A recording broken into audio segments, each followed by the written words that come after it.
السلام علیکم، کیسے سر؟ بہت شکریہ، آپ ہر بار میری فرمائش پر تشریف لاتے ہیں، بہت مہربانی ہے آپ کی۔ اور نہ صرف میری بلکہ پوری قوم کی خاصی موضوعات پر اصلاح ہو رہی ہے سر۔ اسی طرح ایک بہت بنیادی ہمارا عقیدہ ہے دعا کا۔ میں چاہتا ہوں سر آپ اس عقیدے کو تفصیل سے بیان فرمائیں، خاص طور پر اس حدیث کی ذیل کہ حضور اکرم نے فرمایا کہ الدعا مخ العبادہ اور الدعا ہوا عبادہ، دعا ہی عبادت ہے۔ اچھا، آپ نے بڑی اچھی بات کی کہ دعا اور عبادت، اور دعا ہی عبادت ہے۔ یہ میں اپنی اس نشست میں آپ کو پورا ایکسپلین کروں گا، مگر میں ایک بات کہنا چاہتا ہوں، وہ یہ ہے کہ دعا کا کوئی پرٹیکولر تعلق مذہب اسلام سے نہیں ہے۔ ٹھیک، دعا دنیا کے ہر مذہب اور ہر معاشرے اور ہر انسان کا ایک عمل ہے۔ دعا کا مطلب ہے کہ کسی فزیکل یا کسی نان فزیکل چیز کو پکارنا مدد کے لیے۔ ٹھیک ہے، اس میں کیونکہ جنرلی جو دعا ہوتی ہے وہ نان فزیکل لوگوں کو پکارا جاتا، نان فزیکل ہستیوں کو پکارا جاتا ہے، تو یہ ایزیوم کیا جاتا ہے کہ جو دعا ہے وہ دعا جو ہے، دعا کا جو پکارنا ہے، یعنی اس میں ایک ایزمپشن ہے۔ جو دعا کے لفظ میں ایزمپشن ہے وہ یہ ہے کہ جس کو پکارا جا رہا ہے وہ اس بندے سے جو پکار رہا ہے زیادہ طاقتور ہے، اور وہ اس کو جس چیز کے لیے پکارا جا رہا ہے وہ اس کو ادا کرنے کا حقدار بھی ہے یا اس کے قابل ہے۔ تو دعا اس وقت ہوتی ہے جب دعا جو ہوتی ہے اس وقت ہوتی ہے جب کوئی ہستی دوسری ہستی کو پکارتی ہے کسی ایسے کام کے لیے جس کام کو وہ خود نہیں کر سکے، اور دوسرے کی اس کو مدد چاہیے یا دوسرے کی اس کو سپورٹ چاہیے، یا دوسرے اس کے اختیار میں نہیں ہے، جب وہ اس کو کرتا ہے تو اس کو دعا کہا جاتا ہے۔ ٹھیک، اچھا، اب یہاں پر آ کر ایک بڑا انٹرسٹنگ جو آپ نے بات کی، میں اسی چیز سے شروع کرتا ہوں، اور اس کو میں لے کے جاتا ہوں اس چیز میں کہ دعا جو ہے وہ کس شکل میں، جو آپ عبادت اور دعا میں، کیونکہ اگر کلیریفائی کر دوں کہ اس میں کافی لوگوں کے ذہن میں کنفیوژن ہے کہ دعا اور عبادت دونوں چیزوں میں کیا فرق ہے، اور وہ میں اس پہ آپ کو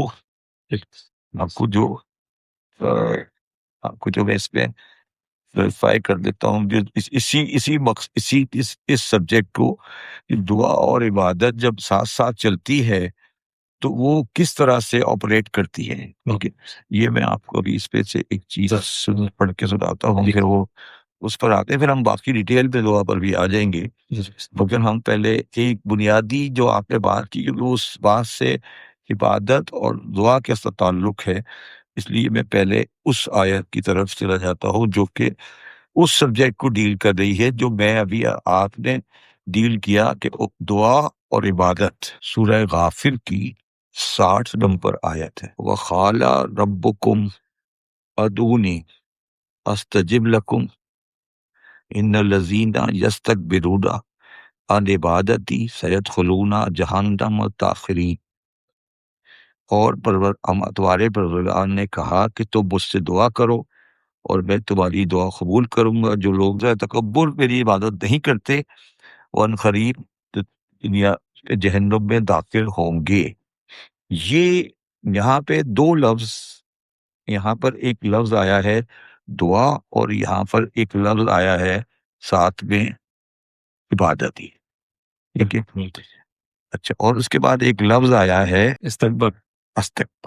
تو یہ تینوں لفظ جو ہیں، ان تینوں لفظوں کو یہ تینوں لفظ ایک مقصد کے تحت آئے ہیں، اور اس مقصد کو اگر ہم نے سمجھ لیا تو ہم دعا کی اصلی مفہوم تک پہنچ جائیں گے۔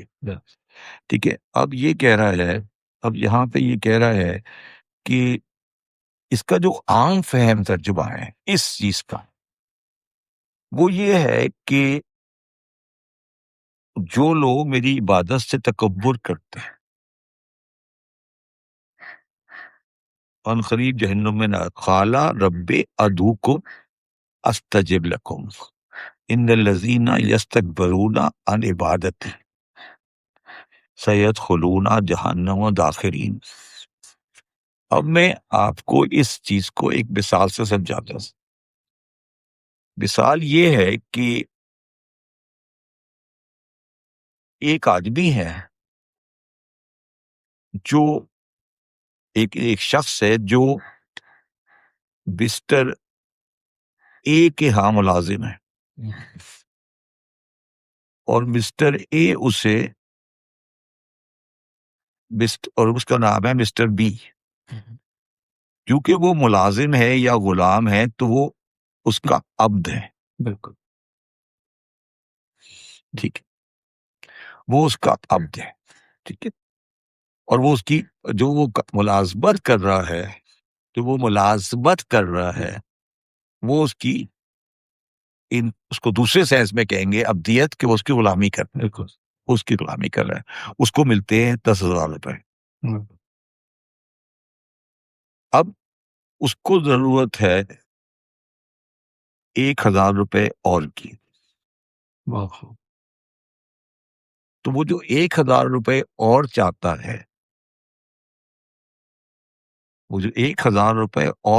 ہے اس کو حاصل کرنے کے لیے اس کے پاس دو یا 3 طریقے ہیں. اس کے پاس 3 طریقے ہیں. ایک طریقہ تو یہ ہے کہ وہ اس کے اندر چرا لے, ٹھیک ہے, اس کے پیسے میں سے چرا لے. دوسری طریقہ یہ ہے کہ وہ اس سے مانگ لے مطلب آسک فور, اس سے وہ مانگ لے, استجاب کر لے, استجاب کر لے. تیسرا طریقہ یہ ہے کہ وہ نوکری بدل لے, تکلیف اٹھاتا رہے اور 100 روپے کے بغیر وہ رہتا رہے. یہ جو تیسرا والا طریقہ ہے یہ استکبر ہے. یہ استکبر ہے. واہ, یہ استکبر ہے کہ وہ کہہ رہا, وہ دعا نہیں مانگ رہا, وہ آسک فور نہیں کر رہا, وہ عبادت کر رہا ہے. ٹھیک ہے, عبادت کرے جا رہا ہے, عبادت کر رہا ہے, مگر عبادت کر رہا ہے دعا نہیں کر رہا. وہ عبادت کر رہا ہے دعا نہیں کر رہا. نوکری تو نارمل نوکری میں چلا رہا ہے, وہ چل رہی ہے نوکری. تو ہم نے سب کو بنایا عبادت کے لیے. ہم سب عبد ہے اللہ کے. ہم کچھ بھی کر لیں ہم اس کی عبودیت سے نہیں نکل سکتے نا. اور وہ اس عبودیت کے تحت ہمیں کچھ دے بھی رہا ہے. ٹھیک ہے, مگر اب جو ہمیں ایکسٹرا چاہیے اس کے لیے ہم چوریاں کر رہے ہیں, ہم ڈاکے ڈال رہے ہیں, ہم بے ایمانی کر رہے ہیں, اس سے نہیں مانگتے. استکبار ہو گیا. بالکل نہیں, ہم اس سے نہیں مانگتے ہیں. ٹھیک ہے, تو دعا یہ ہے کہ بھائی اگر تمہارے پاس نہیں ہے اور تمہیں اس نے نہیں دیا ہوا اس وقت تو تم اس سے مانگو. یہ ہے دعا. جس آپ بات کر رہے ہیں دعا کیا ہے, یہ دعا وہ ہے کہ تم اس سے مانگو. اب یہ جو 1,000 روپے تھے اس نے نہیں, عبادت اور دعا میں فرق ہے. عبادت یہ ہے کہ وہ جو آدمی صبح 8 بجے سے شام کو 5 بجے تک اس کے ساتھ آ رہا ہے جا رہا ہے, یہ اس کی عبادت ہے. اور جو وہ اس سے ایکسٹرا کے لیے درخواست کر رہا ہے وہ اس کی دعا ہے. یہ بالکل یہی پوزیشن انسان کی خدا اللہ تعالیٰ کے ساتھ ہے کہ عبادت کچھ لوگ عبادت کر رہے ہیں مرضی سے, کچھ عبادت کر رہے ہیں بغیر مرضی کے کر رہے ہیں. وہ توہن و کرا جو دوسری بات کی, توہن و کرا, عبادت تو کر رہے ہیں. اب وہاں پر آ کر فرق آتا ہے جب وہ کہتا ہے کہ اب وہ کہہ رہا ہے کہ مجھ سے دعا کرو. ٹھیک ہے, اب دعا کرو. اب دعا کرنے میں اس کے میں کسی اور فارم میں ایسا اگر بات کیونکہ آ گئی تو اس طرح پھر میں آپ سے کہتا ہوں. اب دو طرح کی دعائیں. اب دعا کی دو شکلیں, دو کائنڈ ہیں. اس سینس میں بہت ساری کائنڈ ہے, میں آپ کے سامنے سمجھاؤں گا, مگر دو کائنڈ ہے. ایک کائنڈ پہ وہ کہہ رہا ہے, ایک کائنڈ کی دعا کے بارے میں وہ کہہ رہا ہے کہ یہ جو دعا ہے, یہ جو دعا ہے, یہ اگر اس کائنڈ کی ہے, اگر یہ اس کائنڈ کی ہے, تو پھر میں اس کو قبول کروں گا اگر یہ اس کائنڈ کی ہے. یا یہ کہ میں اس کائنڈ کی دعا کے سلسلے میں بہت زیادہ کنسرن ہوں. مطلب کنسرن کا مطلب یہ ہے کہ دعا تو ہر بندہ کر رہا ہے, مگر کچھ دعا کے بارے میں میں کلیریفائی کر دیتا ہوں کہ میں بڑا کنسرن ہوں. وہ دعا وہ ہے جو استقرار کے ماحول میں کی جائے. دو دعائیں ہیں. دعاؤں کی ایک کائنڈ ہے ود استقرار اور ایک ہے وداؤٹ استقرار. دو دعاؤں کی اللہ تعالیٰ نے دو کائنڈ رکھی ہے. وہ میں ابھی آگے بتاتا ہوں آپ کو. اللہ تعالیٰ نے دعاؤں کی دو کائنڈ رکھی ہے. ایک کائنڈ ہے استقرار کے ساتھ اور ایک کائنڈ ہے بغیر استقرار کے. استقرار اور استراب ایک ہی لفظ ہے. استقرار اور استراب ایک ہی ہے, مگر میں استقرار والی دعا بتاتا ہوں. اور جو سارا دن ہم لوگ سب اس آیت کو پڑھتے ہیں, مگر ہم اس کی معنی کو صحیح طرح نہیں سمجھ سکتے. وہ جو استقرار والی دعا ہے وہ یہ ہے, امن یجیب المضطر اذا دعا ویکشف السوء. امن یجیب المضطر, نہیں دعا پہ نہیں بات کر رہا, مسترہ پہ بات کر رہا ہوں. امن یجیب المضطر, مسترہ بولتے ہیں, مسترہ بولتے ہیں اردو زبان میں. اگر آپ اسے بولیں گے بے قرار,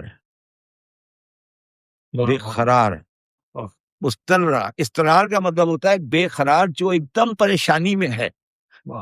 تو جو پریشانی میں جب اس کے دل سے دعا نکلتی ہے نا, اس کو بولتے ہیں استقرار والی دعا. امن یجیب المضطر اذا دعا ویکشف السوء. تو وہ یہ کہہ رہا ہے کہ جب بھلا کون بے قرار کی التجا قبول کرتا ہے, اس کا کوئی تعلق مسلمان جب وہ اس سے دعا کرتا ہے, اور کون اس کی تکلیف کو دور کرتا ہے. امن یجیب المضطر اذا دعا ویکشف السوء. یہ جو دعا ہے, یہ دعا نہیں ہے بلکہ یہ جو آیت ہے, جو کہ خود سورہ نمل کی 62 نمبر آیت ہے, اس کا کوئی تعلق کافر, مسلمان, عورت, مرد, کرسچین, جو کوئی تعلق نہیں ہے. یہ ایک سچویشن ہے جب وہ بندہ بے قرار ہے. جب وہ کہہ رہا ہے کہ جب بے قرار ہوتا ہے نا, جب کوئی بندہ بے قرار ہوتا ہے تو وہ ایک کسی کو پکارتا ہے. تو یہ نہیں کہہ رہا, وہ نہیں کہہ رہا مجھے پکارتا, وہ کہتا ہے امن یجیب. کون ہے وہ کون ہے؟ امن یجیب المضطر, جس استقرار میں ہے, اذا دعا ویکشف السوء, اور ہم اس کی تکلیف کو دور کرتا ہے. وہ جو ہے نا, وہ جو بندہ استقرار میں پکارتا ہے اور جو اس کو دور کرتا ہے, اس کو پرشین میں خدا بولتے ہیں, اور انگریزی میں گاڈ بولتے ہیں, اور عربی میں اللہ بولتے ہیں. امن یجیب المضطر اذا دعا ویکشف السوء. جو بندہ استقرار میں پکارتا ہے اور اس کو ایک امید ہوتی ہے کہ کوئی میرا استقرار دور کرے گا, اس ہستی کا نام خدا ہے. امن یجیب المضطر اذا دعا ویکشف السوء. یہ جو آیت ہے یہ وحدانیت کے بارے میں گفتگو کر رہی ہے. اچھا, اب دعا جو ہے, دعا کی ایک اور بڑی خصوصیت ہے کہ دعا میں ریا نہیں ہو سکتی. دعا میں تمام عبادات میں, اس لیے دعا عبادات میں شامل نہیں ہے. اس سینس میں دعا میں ریا نہیں ہے, کیونکہ اگر دعا ہوتی اس وقت جب ریا نہیں ہو. دل میں دعا ہوتی اس وقت ہے جب, اگر آپ کو پتا ہے کہ یہ نہیں ہونے والا, تو آپ دعا نہیں مانگ رہے ہوتے, آپ ایک اسٹیٹمنٹ دے رہے ہوتے ہیں. بہت جی بالکل بالکل. تو دعا جو ہے وہ دعا میں ریا نہیں ہے. آپ ایبسولوٹ ہوپ سے مانگتے ہیں. ہاں, اگر دعا کے لیے ضروری ہے کہ اس میں ریا نہیں ہو. اگر ریا ہے تو دعا نہیں ہے. ریا مطلب دکھاوا. ریا مطلب دکھاوا اگر ہے نا, پھر بیٹھے ہوئے مولوی لوگ بھی شادیوں میں دعا مانگ رہے ہوتے ہیں, اللہ یہ کرے اللہ یہ کرے, یہ سب ریا ہے, کیونکہ ان کو پتا ہے یہ نہیں ہونے والا, اللہ تعالیٰ اسرائیل کو برباد کر دے, یہ ریا ہے, ریا, اس میں دعا نہیں, یہ دعا نہیں ہے, یہ دعا نہیں, ان کو یقین ہے کہ یہ نہیں ہونے والا. دعا کے لیے ضروری ہے, دعا کے لیے ضروری ہے کہ وہ یہ یقین کرے کہ جو میں مانگ رہا ہوں وہ ہو جائے گا, وہ ہو جائے گا. اگر یہ بات ہو کہ وہ نہیں ہونے والا, اس کو یقین ہو کہ نہیں ہونے والا, بالکل صحیح بات ہے, ریا ہی ہوئی, پھر ریا ہوئی وہ. اب یہ روزانہ صبح شام بیٹھ کے اسرائیل کو تباہ کر رہے ہوتے ہیں, تو یہ ریا ہے, دعا نہیں ہے, یہ ریا ہے. تو دعا جو ہے, دعا میں ریا نہیں ہے, دعا میں ریا نہیں ہے. دعا میں جو دعا ہے, دعا وہ ہے جس میں ریا نہیں ہے. اب یہاں آ کے ایک بڑی تلخ بات میں آپ کو, جو سب سے بڑی, میں نے آپ کے پروگرام میں پہلے بھی کہا تھا, جو سب سے بڑی دعا ہے وہ ہماری عادت اور ریا بن گئی ہے, جو ہم سے وہ 17 مرتبہ دل میں کہلوا رہا ہے, مگر وہ دعا نہیں ہے, جبکہ وہ ہے دعا, جس کا نام ہے الحمد. الحمد دعا ہے, الحمد دعا ہے. الحمد کہہ رہا ہے ایاک نعبد و ایاک نستعین. ہم کہہ رہے ہیں صبح شام, ایاک نعبد و ایاک نستعین, اہدنا الصراط المستقیم صراط الذین انعمت علیہم غیر المغضوب علیہم ولا الضالین. تو وہ یہ کہہ رہا ہے کہ ہمیں سیدھا راستہ دکھا, مگر ہم خود سیدھے راستے کے لیے نماز نہیں پڑھ رہے, بلکہ کسی فارمیلٹی کے لیے پڑھ رہے. تو وہ جو دعا ہے وہ ریا یا اسٹیٹمنٹ کی فالوئنگ میں چلی جاتی ہے. وہ اس مقصد جو دعا ہے, تو میں نے کہا نا, سب سے پہلے ہم یہ یاد رکھیں کہ دعا کے اندر ریا نہیں ہے. اگر ریا ہے تو دعا نہیں. دعا کے لیے ضروری ہے کہ اس کے اندر کسی قسم میں ریا نہ ہو, کسی قسم کی ریا نہیں. آپ اس کو کہتے رہے, اسٹیٹمنٹ دیتے رہے, اس کو اللہ تعالیٰ دعا نہیں مانتا. وہ کہتا ہے دعا نہیں مانتا, دعا نہیں ہے, ٹھیک ہے. اچھا, اب دعا وہ ہوگی جو آپ کمپلیٹ ہوپ کے ساتھ مانگیں. ہاں, ہوپ کے ساتھ, جس کے اندر آپ کے پاس یہ ہو کہ سامنے والا, لیکن نا لاجیکل بات ہے نا, یہ بالکل صحیح کہا, لاجیکل بات ہے نا, کہ آپ اس سے تھوڑی مانگیں گے جس کی طاقت ہی نہیں ہو, طاقت ہی نہیں ہو, تھوڑی مانگیں گے آپ اس سے. یہ آپ کو یقین ہو کہ یہ ہو ہی نہیں سکتا, تو دعا نہیں ہے, وہ دعا نہیں ہے, ٹھیک ہے نا. اچھا, اب جو سب سے مشہور و معروف آیت ہے دعا کے بارے میں, وہ آیت ہے سورہ بقرہ کی 186 نمبر آیت. وَإِذَا سَأَلَكَ عِبَادِي عَنِّي فَإِنِّي قَرِيبٌ اجیبو دعوت الداعِ اذا دعان فاستجیبوا لی ولیؤمنوا بی لعلہم یرشدون. اور پیغمبر, جب تم سے میرے بندے میرے بارے میں دریافت کریں تو کہہ دو کہ میں تو تمہارے پاس ہوں جب کوئی پکارنے والا مجھے پکارتا ہے, اور اس کی دعا کو قبول کرتا ہوں. اور ان کو چاہیے کہ میرے حکم وہ یہ پکارنے والا مجھے پکارتا ہے اور میں ان کی دعا کو قبول کرتا ہوں. اَمَّن یُجِیبُ الْمُضْطَرَّ اِذَا دَعَا وَیَکْشِفُ السُّوءَ. تو وہ یہ کہہ رہا ہے کہ اس میں کوئی تعلق, یہ جو آیت ہے, یہ اس کا مصداق اسی طرح کفار بھی ہو سکتے ہیں کہ کون ہے اللہ وغیرہ, تو میں تو تمہارے قریب ہوں, اور وہ کون ہے, وہ ہے جس کو پکارنے والا مجھے پکارتا ہے اور اس کی دعا کو قبول کرتا ہوں. تو اس کا مطلب ہے کہ جو کافروں کی دعائیں قبول ہو رہی ہیں اس پہ ہمیں پریشان ہونے کی ضرورت نہیں ہے. یہ نہیں کہہ رہا کہ میں یہ نہیں کہہ رہا کہ مسلمان کہہ رہا ہے کہ جو کوئی پکارنے والا مجھے پکارتا ہے میں اس کے پکار کو سنتا ہوں. اندی سالہ کا عبادی میں ہے, یہ عبادی کے ساتھ ہے. اور آخری الفاظ کتنے خوبصورت ہیں کہ لوگوں کو چاہیے کہ مجھے پکارے پکارے ایمان رکھیں رکھے حکموں کو مانے، وہ یہ کہہ رہا ہے. اچھا اب آگے چلتے. اور اس میں سر ایک اور آخری لفظ بھی بہت امپورٹنٹ ہے، لعلہم یرشدون، تاکہ وہ رشد و ہدایت پہ قائم ہو جائیں تو مجھے پکارے. اچھا میں اس میں آگے جانے سے پہلے ان 4 لوگوں کو ڈسکرائب کرنا چاہتا ہوں.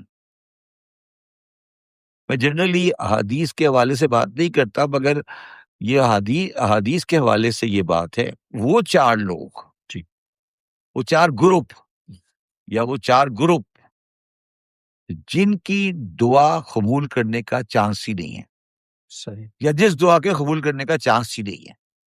اسلام نے وہ 4 گروپ آئیڈینٹیفائی کیے ہیں. واہ.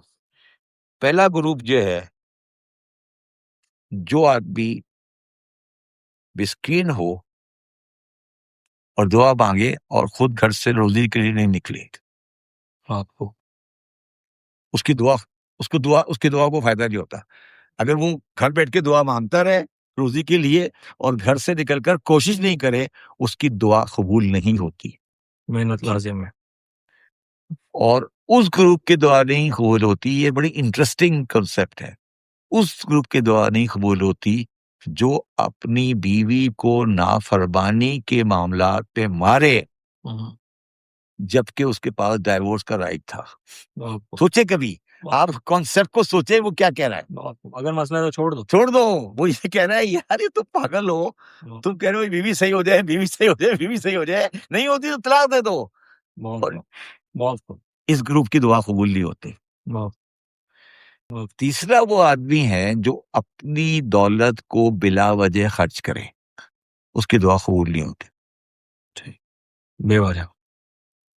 چوتھا وہ گروپ ہے جو قرض دینے کے بعد جس کو قرض دیا ہے اس سے قرآن پر گواہی مانگے اور اس نے پچھلا کاغذ نہیں لکھوایا ہو، مطلب کہ اس کے پاس چوائس تھی کہ وہ کاغذ سے لکھوا لیتا، وہ اس نے بغیر لکھائے ہوئے قرض دے دیا. اور جب واپسی کے لیے آیا تو کہا کہ ٹھیک ہے میں نے تمہیں دیا تھا، وہ کہتا نہیں دیا تو اسے قرآن کی قسم کھلوائے. یہ 4 گروپ وہ ہے جن کی دعا قبول نہیں ہوتی. اگر آپ غور کریں اس میں کہیں مذہب نہیں آیا. جی اس کا مطلب ہے کہ وہ ڈیل کر رہا ہے انسانوں جی، وہ انسانوں سے ڈیل کر رہا ہے، وہ جنرلائز باتیں نہیں کرتا. ٹھیک ہے. اب دعا کے مانگنے کا سلیقہ ہونا چاہیے.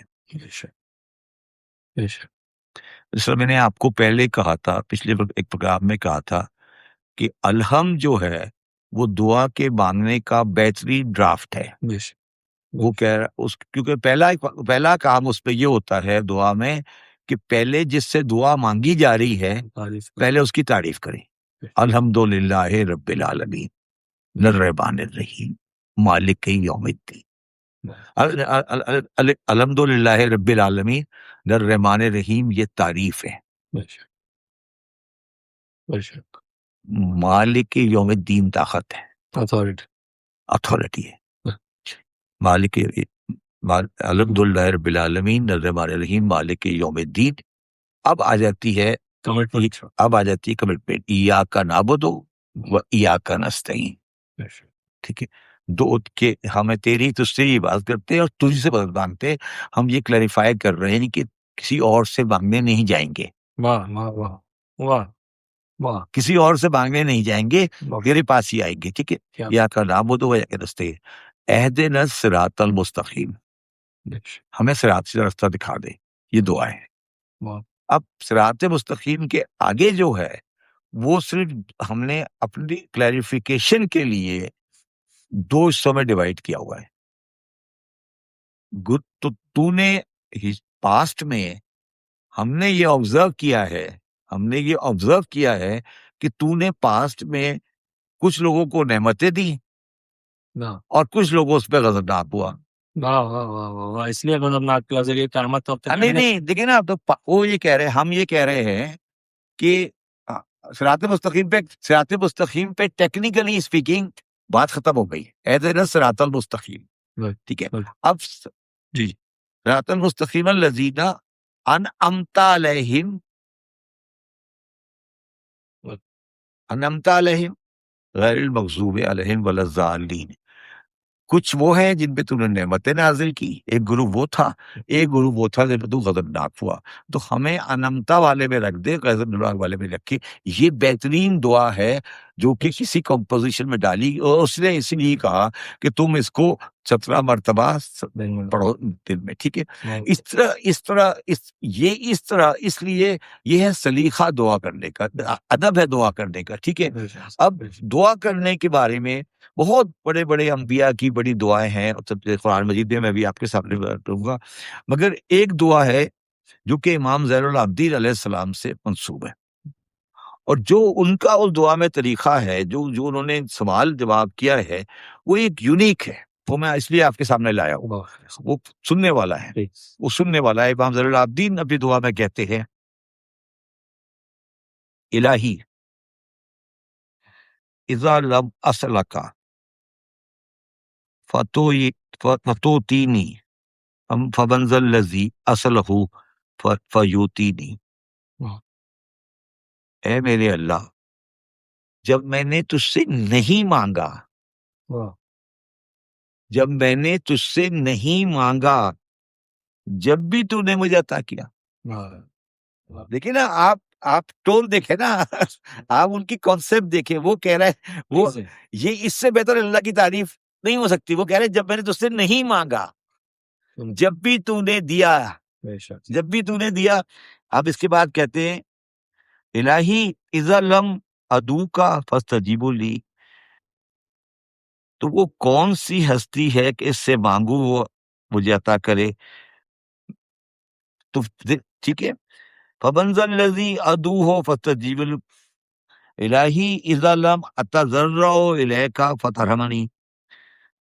تو نے میرے دیا، تو وہ کون سی سے پکاروں تو میری عادت، میرے اللہ جب میں تیرے حضور نہیں گڑ گڑایا تب بھی تو نے مجھ پر رحم فرمایا. تو کون سی ہستی ہے جو مجھ پر رحم نہیں فرمائے؟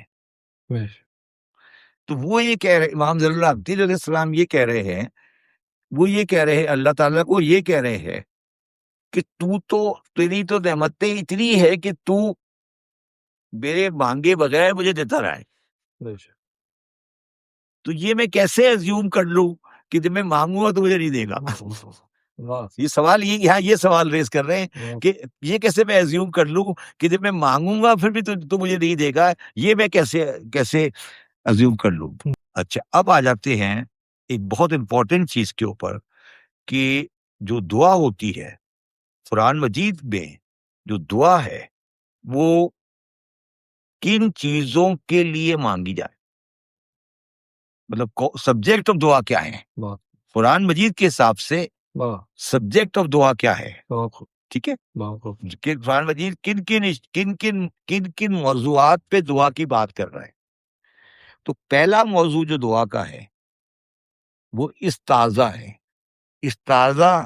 استعاذہ کہتے ہیں کسی چیز سے دور ہونا، ریفیوج مانگنا. بہت خوب. تو استعاذہ کی دعا ہے جو ہم اور سارے پڑھتے ہیں مگر ہم سمجھتے نہیں ہیں وہ استعاذہ کی دعا ہے. وہ ہے اعوذ باللہ من الشیطان الرجیم. ہم استعاذہ کر رہے ہوتے ہیں کہ ہمیں یہ استعاذہ کی دعا ہے. اعوذ باللہ من الشیطان الرجیم استعاذہ کی دعا ہے کہ ہمیں اس شیطان سے دور کر لے. یہ استعاذہ کہلاتی ہے دعا. دوسری دعا ہے جو ہم اپنے گناہوں کی دعا بخشش مانگتے ہیں. تیسری دعا ہے جو ہم کفر کے مقابلے میں حق کی فتح مانگتے ہیں. چوتھی دعا ہے جب اللہ تعالیٰ کی ہم تسبیح کرتے ہیں. دعا میں تسبیح ہے جو موسیٰ نے کہا تھی. ٹھیک ہے. چوتھی دعا ہے جب ہم پانچویں دعا ہے جب اچھے اور دیکھ لوگوں کی ہم کمپنی چاہتے ہیں کہ ہمیں مومنین کے ساتھ شامل کریے. ساتویں دعا ہے جب ہم کوئی دنیاوی چیز مانگتے ہیں. ساتویں دعا ہے جب ہم اپنے ماں باپ اور اپنے بھائیوں کے لیے دعا کرتے ہیں. سوری، چھٹی دعا ہے جب ہم جنت پاتے ہیں.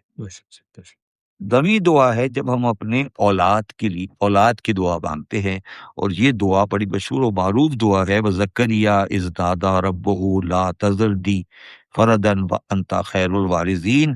اور زکریا کو یاد کرو جب پروردگار کو پکارا کہ پروردگار مجھے اکیلا نہ چھوڑ اور سب سے بہتر وارث ہے. یہ زکریا کی دعا ہے. اور دوسری دعا کے لیے ایک دعا ہے جو ہم پوری امت کے لیے مانگتے ہیں. رب اجعلنی مقیم الصلاۃ وذریتی ربنا تقبل دعا. توفیق میں نماز پڑھتے رہو، میری اولاد کو بھی توفیق بات دی. یہ آگے والی امت کے لیے دعا مانگ رہے ہیں. یہ حضرت ابراہیم کی دعا ہے. اس کے بعد ہم دعا مانگتے ہیں لیڈرشپ کے لیے کہ ہمیں لیڈرشپ مل جائے. وہ دعا سورہ بقرہ کی 124 نمبر دعا ہے. وَإِذَا ابتلى إِبْرَاهِيمَ رَبُّهُ بِكَلِمَاتٍ فَأَتْمَهُنَّ إِنِّي جَاعِلُكَ لِلنَّاسِ إِمَامًا وَقَالَ مِن ذُرِّيَّتِي قَالَ لَا يَنَالُ عَهْدِي الظَّالِمِينَ. یہ امامت مانگی جا رہی ہے. ٹھیک ہے. چوتھی جو 12ویں دعا ہے جب آپ سیکورٹی کے لیے دعا مانگتے ہیں. ٹھیک ہے. اس کے بعد جو دعا ہے جو بہت امپورٹنٹ دعا ہے وہ ہے جب آپ اپنی علم کو بڑھانے کے لیے دعا مانگتے ہیں. وَتَعَالَى اللَّهُ مُلْكُ الْحَقِّ وَتَاجُلُ الْقُرْآنَ مِنْ قَبْلِ أَن يَقْضِيَ إِلَيْكَ وَحْيٌ وَرَبِّ قُلْ مشہور و معروف ہر جگہ لکھی ہوتی ہے. وَقُلْ رَبِّ زِدْنِی عِلْمًا. اور پڑھو. اور جو خدا سچا بادشاہ علی قدر ہے، قرآن کی وحی جو تمہاری طرف بھیجی گئی، اس کو پورا ہونے سے میرا قرآن کے پڑھنے کے لیے جلدی نہ کیا کرو، اور دعا کرو کہ پروردگار مجھے اور زیادہ علم دے. پھر دوسری دعا ہے لبریشن آف آپریشن کے لیے. پھر دعا ہے ڈیوائن ایپ اللہ کے لیے. پھر 16ویں دعا ہے ہدایت کے لیے. اور 17ویں دعا ہے وہ بہت انٹرسٹنگ ہے. وہ یہ ہے کہ اللہ تعالیٰ سے توفیق مانگے کہ وہ دوسروں کی مدد کر سکے. استطاعت دے، توفیق دے کہ وہ دوسروں کی مدد کر سکے. یہ 17 وہ مقامات ہیں، یہ 17 وہ چیزیں ہیں جن کی دعا کا قرآن مجید میں ذکر ہوا ہے کہ آپ ان چیزوں کی دعا مانگو. یہ اس نے آئیڈینٹیفائی کر دیا کہ آپ ان چیزوں کی دعا مانگو. یہ وہ چیزیں ہیں جن کی دعا مانگی جاتی ہے. ٹھیک ہے. اب آ جاتے ہیں جو سب سے مشہور و معروف دعا ہے، اور یہ دعا اللہ تعالیٰ کے ساتھ پیرلل چل رہی ہے. وہ کہہ رہی ہے وَحْفِظْ لَهُمَا جَنَاحَ الذُّلِّ مِنَ الرَّحْمَةِ وَقُلْ رَبِّ ارْحَمْهُمَا كَمَا رَبَّيَانِی صَغِیرًا. قُلْ رَبِّ ارْحَمْهُمَا كَمَا رَبَّيَانِی صَغِیرًا. تو عجز اور نیاز سے ان کے آگے جھکے رہو، اور ان کے حق میں دعا کرو کہ اے پروردگار جیسا انہوں نے شفقت سے پرورش کیا تو بھی ان کے حال پر رحمت فرما. یہ جو پرورش کیا ہے نا، پرورش کیا، اس کا مطلب رب. تو یہ یہاں پر باپ رب کی پوزیشن میں چلے گئے. رب یعنی صغیرہ، جس طرح وہ بچپن میں میرے رب تھے، جس طرح وہ بچپن میں میرے رب تھے، میرے پالنے والے تھے. جس طرح اللہ ساری زندگی پالنے والا ہے، بچپن میں ماں باپ پالنے والے ہیں، تو اس نے اس بچپن کے پالنے والے کو اپنے برابر کھڑا کر دیا. رب ارحمہما کما ربیانی صغیرا، کہ وہ کہہ رہا ہے جس طرح میں تمہیں پالتا ہوں اسی طرح ماں باپ نے تمہیں پالا ہے. تو ان کے سامنے جھک کے کھڑے رہنا. اب دوبارہ پڑھتا ہوں پہلی والی آیت. وَحْفِظْ لَهُمَا جَنَاحَ الذُّلِّ مِنَ الرَّحْمَةِ. اور عجز اور نیاز سے ان کے آگے جھکے رہو. کیا مطلب ہوا اس کا؟ تو دو رب ہوئے نا، دو رب ہے نا انسان کے، دونوں کے آگے جھکنا ہے، دونوں کے آگے جھکنا ہے. یہ قرآن یہ شرک ہے، یہ شرک ہے، یہ شرک نظر آ رہا ہے. یہ کیا کہہ رہا ہے؟ وَحْفُظْ لَهَا جَنَاحَ الذُّلِّ مِنْ رَحْمَتِهِ وَقُلْ رَبِّ ارْحَمْهَا كَمَا رَبَّيَانِي، وہ کہہ رہا ہے ماں باپ کے سامنے جھک جاؤ. جھکنا تو اللہ کے سامنے ہے. یہ کون سا رب آ گیا؟ بس جس نے پالنے کی ذمہ داری ادا کی. نہیں، تو اس کا مطلب ہے جھکنا، جھکنا انکساری کے ساتھ ڈیل کرنا، اس کا کوئی تعلق اس رب کے ساتھ نہیں ہے. یہ ایک طریقہ ہے، یہ ایک طریقہ ہے. اچھا، اب جو ایک بڑی انٹرسٹنگ بات ہے کہ دعا کافر بھی مانگیں گے، صحیح. اور وہ ضروری نہیں کہ وہ خدا سے مانگیں. اور وہ دعا جو قرآن مجید میں کافروں کی دعا ہے اس کا ذکر ہے، اور وہ دعا دنیا میں نہیں ہوگی، او ٹھیک ہے. وہ آخرت میں ہوگی. صحیح. تو اس وقت وہ کس سے مانگ رہے ہوں گے؟ اب اسی پہ آ رہا ہوں. صحیح. خالو اولم اکو تاتی کم رسولکم بالبینات، خالو بلا، خالو فدو وما دعاء الکافرین الا فی ضلال. یہ سورہ غافر کی آیت نمبر 50 ہے. وہ کہیں گے کہ تمہارے پاس تمہارے پیغمبر نشانیاں لے کر نہیں آئے تھے؟ وہ کہیں گے کیوں نہیں، کیوں نہیں؟ وہ کہیں گے کہ تم ہی دعا کرو اور کافروں کی دعا اس روز بیکار ہوگی. اس کے بارے میں کیا آپ کا کیا خیال ہے؟ یہ کیا کہہ رہا ہے؟ سر وہ ریگریٹ ہے کہ وہاں نشانیاں لائے تو تھے مگر ہم نے نہیں مانا، تو آج ہم دعا کر کے دیکھ لیتے ہیں، آج ہماری وہ دعا سن لے. ہاں، تو یہ کہہ رہا ہے کہ جس دن جب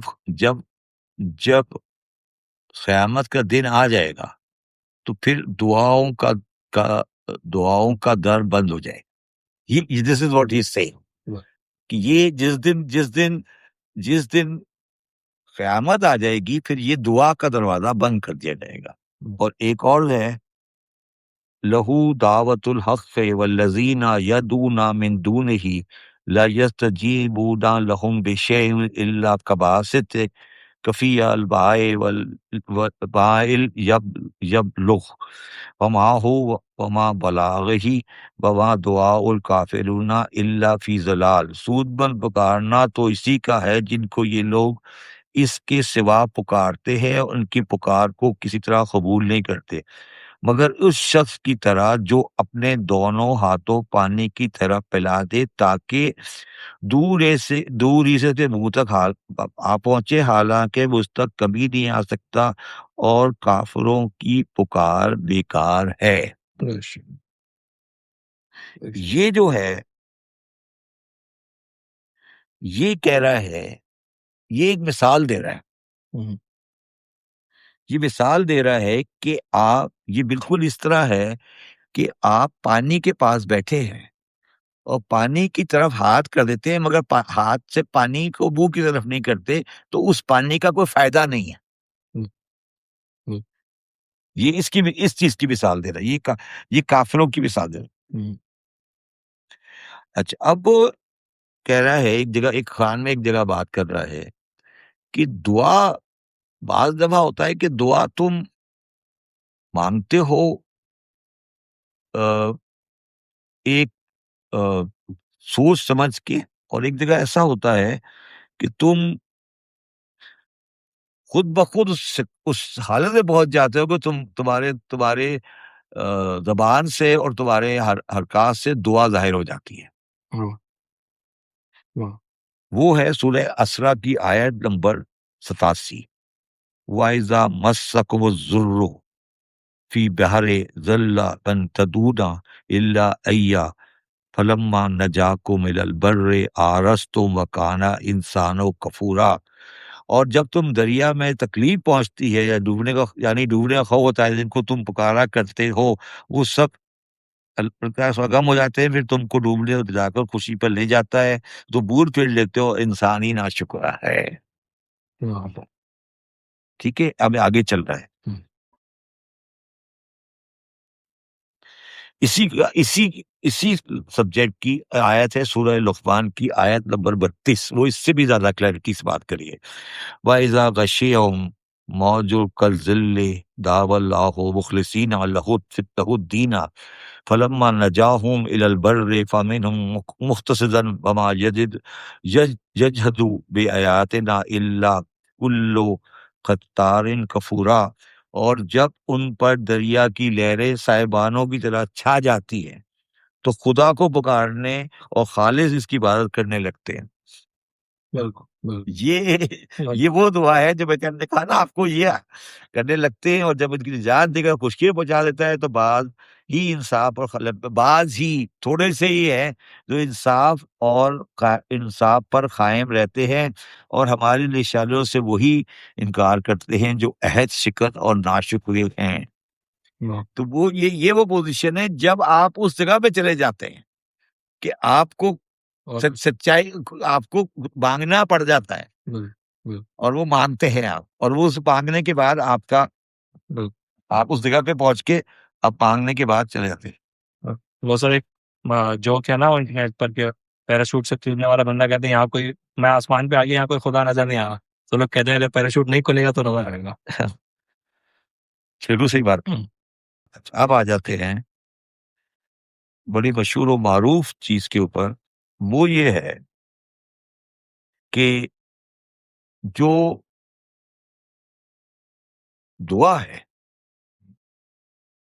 اللہ تعالیٰ کے بہت سارے نام ہیں، بہت ساری اس کے اسماء گرامی ہیں، مگر جو دعا ہے وہ کسی اس کو جو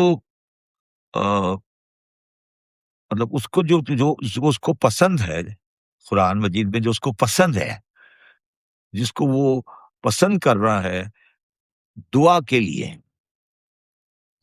جس لفظ کو وہ پسند کر رہا ہے دعا کے لیے استعمال کرنے میں، کہ یہ لفظ استعمال کیا جائے جب اس سے دعا کی جائے یا اس کا ذکر دعا کے ریفرنس میں قرآن میں آئے. جب دعا کے ریفرنس میں قرآن میں آئے تو اس کے ساتھ ایک لفظ استعمال ہو، وہ لفظ ہے ربنا. واہ واہ واہ، پائنے والا، واہ واہ واہ واہ. وہ لفظ ہے ربنا. جب بھی وہ قرآن مجید میں دعا کے بارے میں گفتگو کرتا ہے یا دعا کے ریفرنس سے بات کرتا ہے تو وہ لفظ جو ہے نا وہ پالنے والے کا تعلق دعا کے ساتھ ہے. اس نے دعا کے ساتھ پالنے والے کو ریلیٹ کیا ہوا ہے. اور چونکہ یہی عہد والا لفظ ہے، عہد لیتے ہوئے بھی یہی لفظ تھا. اچھا، قرآن مجید میں لفظ دعا 212 مرتبہ آیا.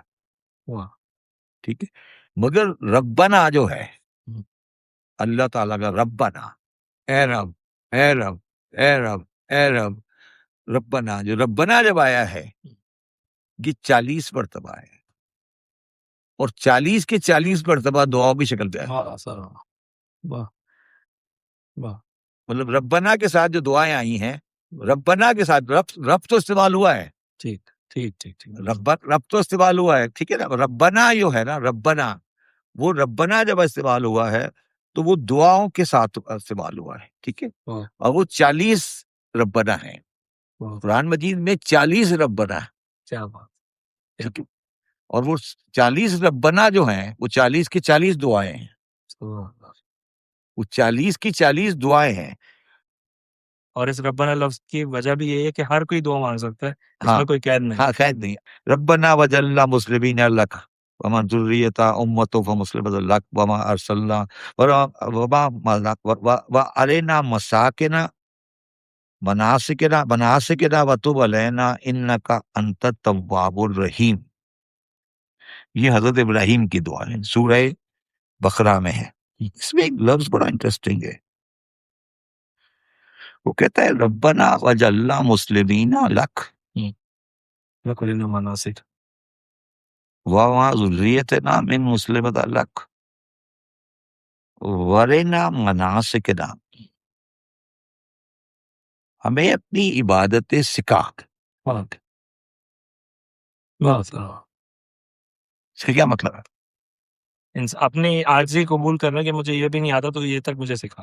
کیا اپنی عاجزی بیان کرنا ہے کہ میں یہ تک میں نہیں سمجھ سکتا، یہ تک تو مجھے سکھا تاکہ میں رائٹ فل وے میں کروں. مناسکنا کا مطلب یہ ہے کہ تم یہ نہیں کہنا کہ میں کرسی پہ بیٹھ کے اللہ کی عبادت کروں گا، کچھ مناسک ہیں جو میں سکھاؤں گا وہ تمہیں کرنے پڑیں گے. تم یہ نہیں کہنا کہ تم بلا وجہ 7 مرتبہ طواف کیوں کر رہے ہو. واہ واہ واہ، سمجھ آئی بہت بات؟ سمجھ آئی؟ بہت خوب. ایک سوچ یہ ڈیولپ ہوئی کہ کیا ضرورت ہے کہ میں طواف کعبہ کروں، بہت خوب. میں جا کر پتھر ماروں بہت شیطانوں کو. کیا ضرورت ہے کہ میں مینا سے صفا مروا کے چکر لگاؤں؟ کیا ضرورت ہے؟ میں بیٹھا ہوں اللہ اللہ کر رہا ہوں تو مجھے پریشانی، تمہیں کیا پریشانی ہے؟ بہت خوب. ٹھیک ہے. یہ کیا کہہ رہے ہیں ابراہیم؟ یہ حکم الہی ہے، اس پہ تمہاری آرگومنٹ ختم ہوگی. مناسک ہے، یہ مناسک ہے، عبادت کے مناسک. تو یہ طواف کعبہ مناسک حج ہے. تو مناسک کے حج پہ اعتراض نہیں کرنا. یہ نہیں کہنا کہ یہ کسی عبارت یہ مناسک ہے، ہم نے کر دیا. تو ابراہیم نے کہا کہ تو مجھے مناسک حج سکھا دے. تو اب یہ نہیں ہو سکتا کہ ابراہیم ایک کونے میں بیٹھ جائے اور اللہ اللہ اللہ اللہ کرتے رہے. ان کو اللہ تعالیٰ نے کہا کہ ابراہیم کی آنے والی اولاد صفا مروہ میں بھی جانا ہے، تم نے بینا میں بھی جانا ہے، تم نے مزدلفہ میں بھی جانا ہے. یہ مناسک حج ہے. ٹھیک ہے نا؟ تو یہ ہم اتنی دفعہ پڑھتے ہیں مگر ہم مناسک کو ہم سمجھتے نہیں ہیں کہ مناسک کا مطلب کیا ہے. تو مناسک سکھانا، ابراہیم تو اللہ کے ماننے والے تھے، ان کو کیا ضرورت تھی کہ خانہ کعبہ کے 7 طواف کریں؟ بہت خوب، بہت خوب، تھی نا؟ بہت خوب. مگر وہ طواف مناسک حج. ربنا ظلمنا انفسنا وان لم تغفر لنا وترحمنا لنکونن من الخاسرین. دیکھیں جہاں پہ بھی جو ہم نے جب ایک بات کی تھی گناہ اور ثواب کی، تو ہم اس کو اگر آپ اس دعا کے ریفرنس سے پڑھیں گے نا تو اس میں گناہ اور ثواب کو جو اس نے سمرائز کیا ہے جس ورڈ کے تحت، وہ ہے ظلمنا انفسنا. ظلمنا انفسنا کا مطلب ہے جہاں پہ نفس کو ہونا چاہیے تھا وہاں سے ہم نے موو کر دیا. ظلم بولتے ہیں صحیح جگہ پر رکھنے کو، ظلم عدل بولتے ہیں صحیح جگہ پہ رکھنے کو، ظلم بولتے ہیں غلط جگہ پہ رکھنے کو. جہاں ہمارا نفس ہونا چاہیے تھا ہم نے اس کو غلط جگہ پہ رکھ دیا تو وہ ظلمنا انفسنا ہو گیا. جب نفس غلط جگہ پہ چلا گیا تو ظلمنا انفسنا ہو گیا. تو وہ کہہ رہا ہے ربنا ظلمنا انفسنا، ہم نے اپنے نفس کو ظلم کیا. ظلمنا انفسنا جو ہے نا، لوگ اس کو ظلمنا انفسنا کو توحید کے ریفرنس سے لیتے ہیں، عقیدے کے ریفرنس سے لیتے ہیں. ظلمنا انفسنا کبھی توحید عقیدے میں نہیں ہوتا. ظلمنا انفسنا ہمیشہ عمل میں ہوتا ہے. بالکل. اچھا، جانوں پہ ظلم کیا وہ ترجمہ آپ سمجھتے ہیں؟ کیا جی؟ اس کا ترجمہ اکثر کیا ہے جانوں پہ ظلم. کیا مطلب ہے اس کا؟ جانوں پہ ظلم کا مطلب کیا ہے؟ سر میں اگر آپ مجھ سے پوچھیں تو میں یہ سمجھتا ہوں کہ وہ کام فرض کر لیں شراب نوشی سے جسم کو نقصان پہنچ. نہیں، وہ تو جسم کو نقصان نہیں. ظلمنا انفسنا مطلب اللہ کو نہیں ماننا. اللہ کو نہیں ماننا کیا ظلمنا انفسنا ہے؟ جی. اور شراب پینا وہ بھی ظلمنا انفسنا ہے. جی. ٹھیک ہے نا؟ تو ظلمنا انفسنا، کیا ظلمنا انفسنا میں عقیدہ آ رہا ہے؟ میں یہ پوچھ رہا ہوں. نہیں، نفس کا نہیں اس میں عقیدے کی کوئی بات نہیں ہے. عقیدے کی کوئی بات نہیں. عقیدے کی پہچان ہے. عقیدے کی پہچان ہے. ظلمنا انفسنا وہاں ہے جب آپ کوئی چیز کر رہے ہوتے ہیں. صحیح. کوئی چیز کر رہے ہیں، دیٹ از آپ کوئی ایکٹ کر رہے ہیں. ٹھیک ہے نا؟ تو اپنی جانوں پہ ظلم کیا. ایک آدمی نے شراب پی، وہ اپنی جانوں پہ ظلم کیا. ایک آدمی ایمان نہیں لایا، ان کی جان پہ ظلم کیا اس نے. سوال یہ ہے نا میرا کہنا یہ چاہ رہا ہوں، سمجھے، جو ایمان نہیں لایا وہ ظلمنا انفسنا میں ہے یا نہیں، یہ بڑا امپورٹنٹ سوال ہے کہ جانوں پہ ظلم کیا، جانوں پہ ظلم کیا مطلب کیا؟ جانوں پہ ظلم کیا کیا؟ جانوں پہ ظلم کرنے کا مطلب کیا ہے؟ سر یہ کسی طریقے سے اپنے آپ کو نقصان پہنچایا ہو، یا جو ہے وہ اپنی ہمارے جو ایک اسٹیٹس ہے انسان کا وہ تو مان لیا نا، میں نے مان لیا، اب اللہ کو نہیں مانا اس نے. نہیں، اس میں کوئی جانکاری نہیں. اب آ جاتے نا، تو اب یہ نہیں، ایک اس کا جواب یہ بھی ہو سکتا ہے کہ ایک ابدا ایتھیسٹ ہے، وہ اللہ کو نہیں مانتا، تو اس نے اپنی نفس پہ ظلم کیا ہے کہ نفس اس کو کہہ رہا تھا کہ تو جا اور وہ نہیں گیا. یہ بھی اس لیے بڑا میں اس پہ کوئی جواب دینا نہیں چاہتا ہوں. یہ سورہ ممتحنہ کی آیت ہے، یہ میں آپ کے سامنے پڑھنا چاہتا ہوں. پلیز.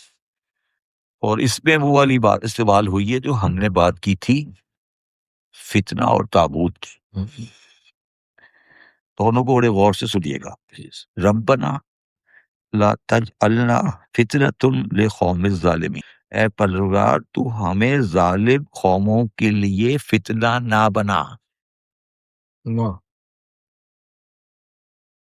ظالم قوم کے لیے فتنہ نہ بنا ہمیں ربنا لا تجعلنا فتنۃ للذین کفروا واغفر لنا ربنا انک انت العزیز الحکیم.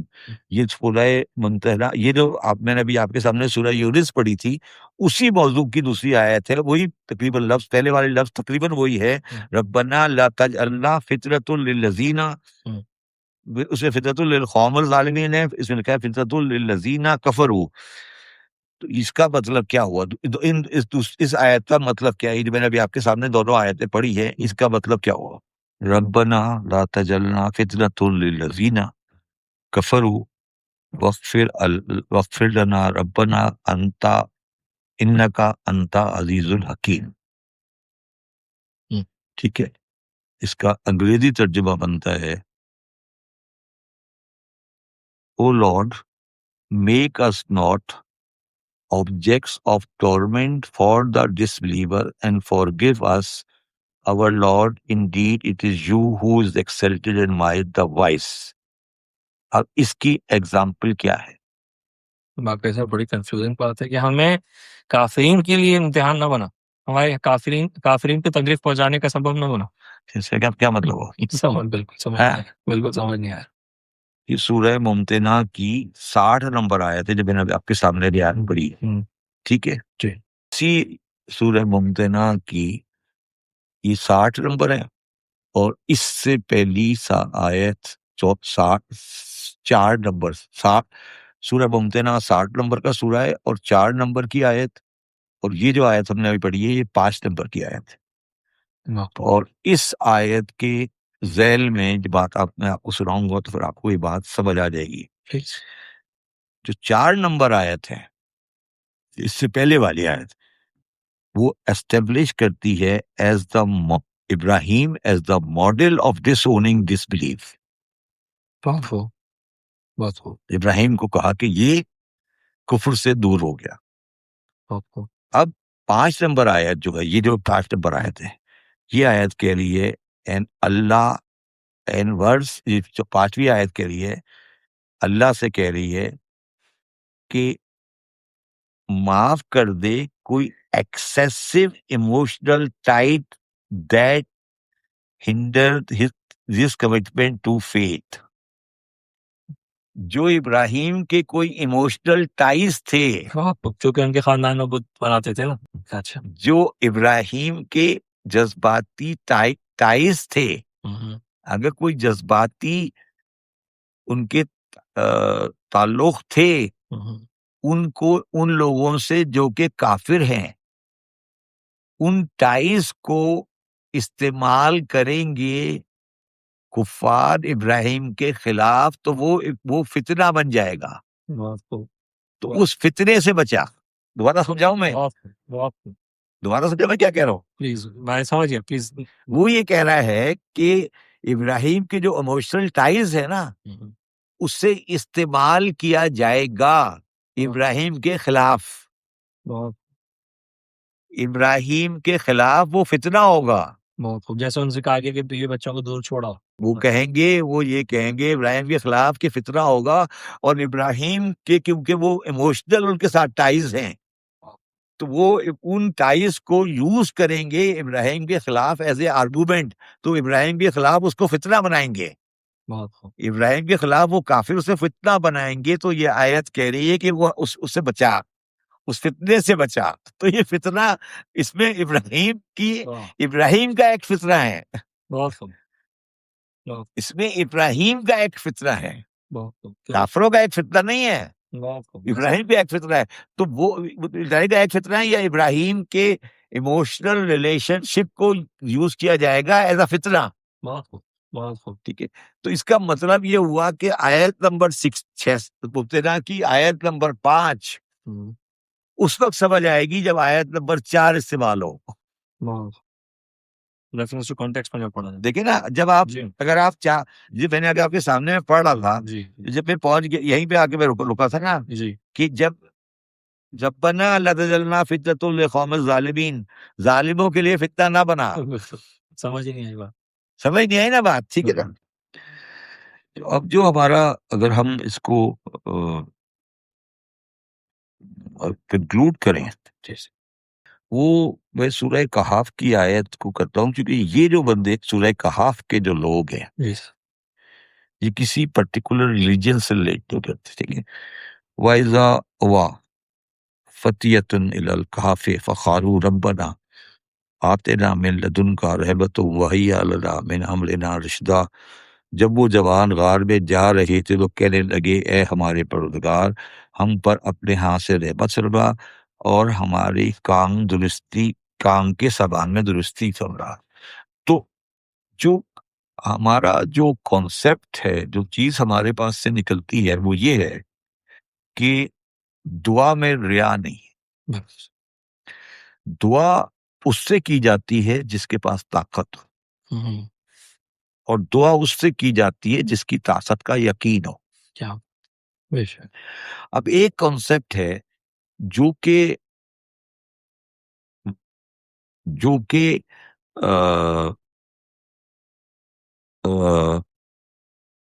جو آپ نے ہم نے کیا اس بات کی تھی نا اس وقت، شفاعت ایک سبجیکٹ ہے جو اس وقت استعمال ہوگا جب آخرت ہوگی، اور اسی کا ایک کمپیریٹیو سبجیکٹ ہے جس کا نام ہے وسیلہ. وہ میں آپ کے ساتھ ایک پروگرام کروں گا، وسیلہ کسے کہتے ہیں. وسیلہ ایک سبجیکٹ ہے کہ وسیلہ قرآن مجید میں وسیلہ ایک کیوں ہے وسیلہ. اور جو میں نے آپ کو جب میں نے بات کی تھی تو میں نے کہا تھا نا کہ رسول تمہارے پاس آتے ہیں اور تم سے کہتے ہیں کہ تم دعا کرو. وسیلے کا کانسیپٹ. ٹھیک ہے. اچھا ٹھیک ہے. اب جو بات آپ سے کرنے جا رہا ہوں، وسیلہ، اب یہ آج اس وقت ہم وسیلے کی اوتھینٹسٹی اور وسیلے کی چیز پہ بات نہیں کر رہے. مگر ہم کہہ رہے ہیں کہ اگر ہم یہ ایزیوم کر لیں کہ وسیلہ ہے تو وسیلہ اگر ہوتا ہے، اور وسیلے کے بعد اسی وسیلے کو ہم یہ سمجھتے ہیں کہ وہ وسیلہ کامیاب بھی ہے، اس وسیلے کے تھرو دعائیں قبول ہو جاتی ہیں، اس کو بولتے ہیں عربی میں باب الحوائج. حوائج جو ہے حاجت بھی دعا کی ہی ایک شکل ہے. تو باب الحوائج وہ ہوتا ہے جس کے وسیلے سے دعا قبول ہو جاتی. آپ اس کا وسیلہ دیں تو اس کی دعا قبول ہو جاتی ہے. باب الحوائج کی مختلف شکلیں ہیں. باب الحوائج میں ایک انسان جو ہے، دو انسان جو ہیں وہ اللہ تعالیٰ کو بہت پسند ہے. دو انسان اللہ تعالیٰ کو بہت پسند ہے. ایک انسان جو پسند ہے اس کو کہ جو اپنی کوشش کرتے ہیں مگر وہ دنیاوی رزق بہت زیادہ تعداد میں حاصل نہیں کر سکتے، اور وہ کمزوری میں رہتے ہیں، ان کو رزق کی کمی ہوتی ہے، اس کو قرآن مجید مستضعفین کہتا ہے، تو میں نے آپ کی پہلے بھی آپ کے وہ مستضعفین ہے، وہ اللہ تعالیٰ مستضعفین کے واسطے سے دعائیں قبول کرتا ہے۔ دوسرا جو جس جس جس جس کی دعا قبول ہوتی ہے، جس کے حوالے سے دعا قبول ہوتی ہے، وہ ہوتا ہے جو اللہ تعالیٰ کی رضا کے ساتھ کوئی نیک کام کرنے کی کوشش کرے اور وہ نیک کام نہیں کر سکے اور اس کی آس ٹوٹ جائے،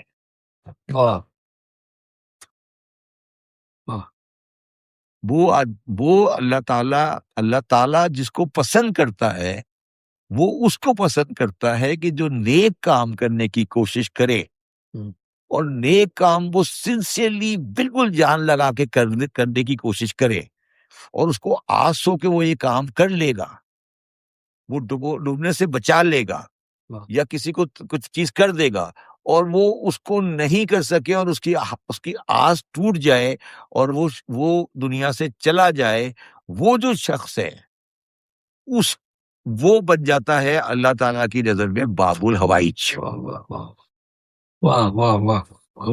بالکل وہ بن جاتا ہے اللہ تعالیٰ کی نظر میں باب الحوائج، اس کے واسطے سے یا اس کے وسیلے سے دعا قبول ہو جاتی ہے۔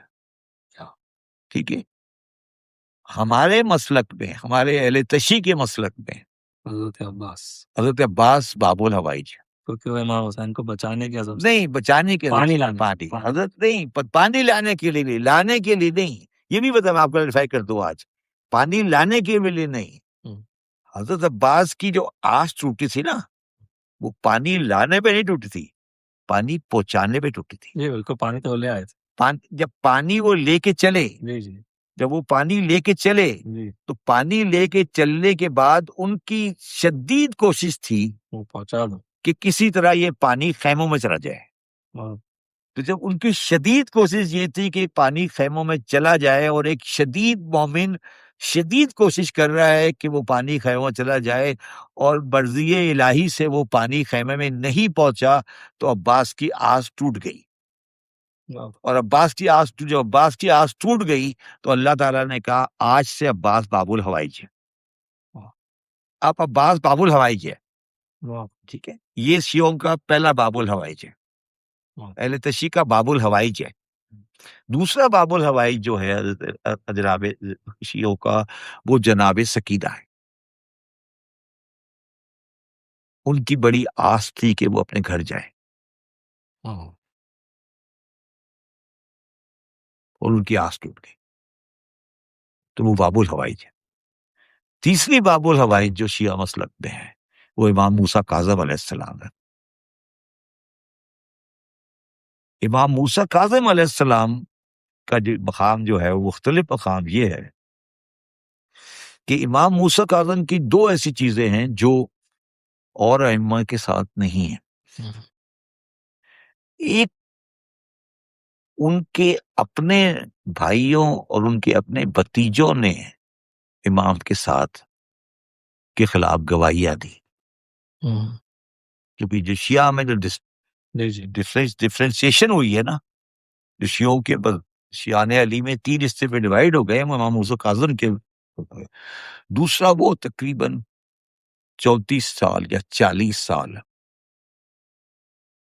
قید میں رہے،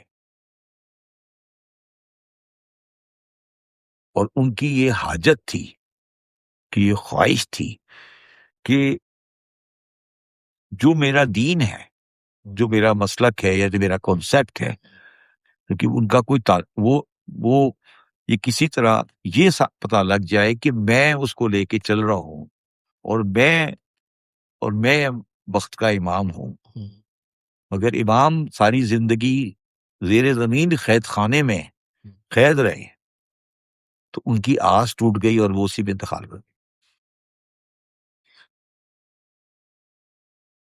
تو وہ باب الحوائج ہے۔ اہل تشیع مسلک میں 3 باب الحوائج ہیں، اور اگر آپ ان تینوں کے واسطے سے دعا مانگے اہل تشیع مسلک میں، تو آپ کی دعا قبول ہوتی ہے۔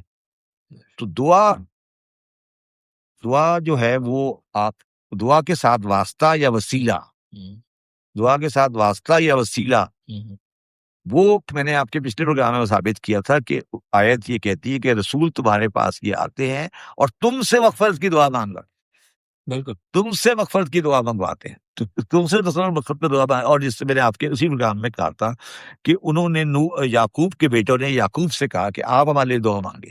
اس کا مطلب ہے کہ کسی سے دعا منگوانا یا کسی راستے سے دعا مانگنا یہ ایک کانسیپٹ ہے. لوگ اس کو مانے یا نہیں مانے وہ کانسیپٹ. تو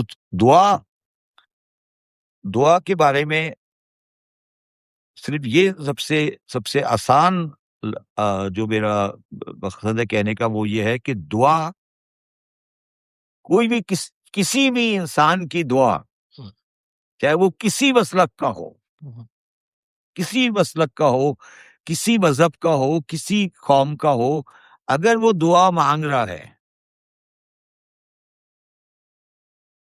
تو اس کا مطلب ہے وہ خدا کو مان رہا ہے. کیوں دعا کا مقصد ہی یہ ہے کہ وہ کسی اپنے سے بڑے کو ایکسیپٹ کر رہا ہے. تو یہ اس کا کوئی تعلق، اور اسی لیے قرآن مجید میں جب دعا کا ذکر آتا ہے تو وہ جنرلی دعا میں عقائد کی بات نہیں کرتا، وہ صرف ربنا نہیں، اور جب بھی وہ بات کرتا ہے کہ مجھے ہمیں ظلم سے نجات دے تو وہ ایک ربنا کی بات کر رہا ہے. ٹھیک ہے، تھینک یو ویری مچ.